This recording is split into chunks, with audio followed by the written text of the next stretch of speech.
Hey guys, welcome back to Back Pocket Game Reviews, and we're going to talk about LA Noire. Some of you probably never got to play LA Noire, but before we get into this, be sure to drop a thumbs up, give that middle finger to the haters. And LA Noire was easily my favorite Rockstar game that I ever played. I love Rockstar to a certain extent. I'm not a big Grand Theft Auto fan.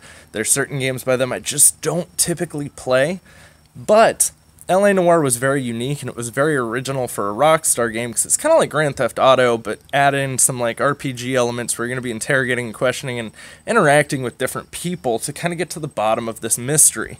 The mystery is actually loosely based around a conspiracy kind of going around the Black Dahlia murders, which is pretty cool. They're old, like, noir-style murders that went down. And you're going to work your way up through the detective ranks. So you're not going to be just a standard detective the whole way through the game. It is a very interesting game, and it takes place in a very beautiful time period they tried very hard to accurately recreate. And I mean, it is a graphic game. You are going to see a lot of stuff in that game. It's going to be very violent. And the murders they're pretty grotesque. You're going to be investigating bodies. I mean, there's a lot of stuff that goes into it. The facial animations, they did some special technique to where you'd be able to actually tell the people's facial expressions. I mean, there was a lot that went into the technology, and it was very innovative at the time. Obviously now, this game's, like 6 years old, they're probably not as impressive as what they were back when this game first released.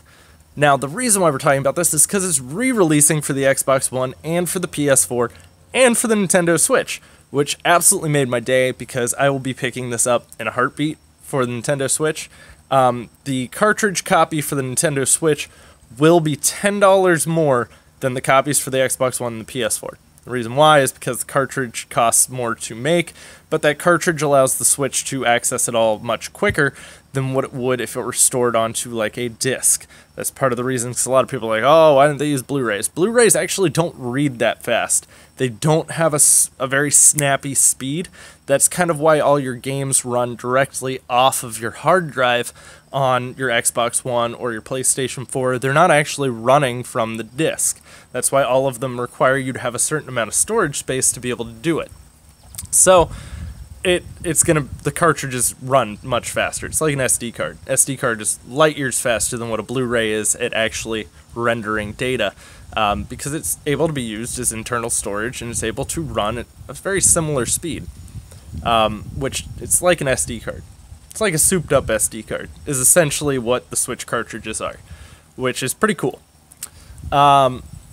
I am very excited to pick this game up. I cannot be happier that it's coming to the Nintendo Switch, because this is like one of those games that I would love to be able to play, like, if we're on a family vacation. Say I'm not the one driving, which is very irregular, but if we were out somewhere, say we go visit someplace, I can take that with me, and that's one of those games that's just so incredibly fun to play. The story is so good. If you haven't played LA Noire, I strongly suggest that you pick this up when it re-releases. I don't remember what the release date is for it, but this is like one of those things I'm just super excited for. If you like Rockstar games, or if you like good mystery games, or if you like good story-driven games, you're going to absolutely love this game. If you have a Switch, I would recommend picking it up on your Switch, because this is going to be an awesome experience to be able to take on the go with you. Yeah, it'll be like Grand Theft Auto on Nintendo Switch, almost. Just with old-timey cars and old-timey guns, and you'll like LA Noire, I promise. But guys, let me know what you think of all of that down in the comments down below, and I'll have plenty more content coming for you, so stick around.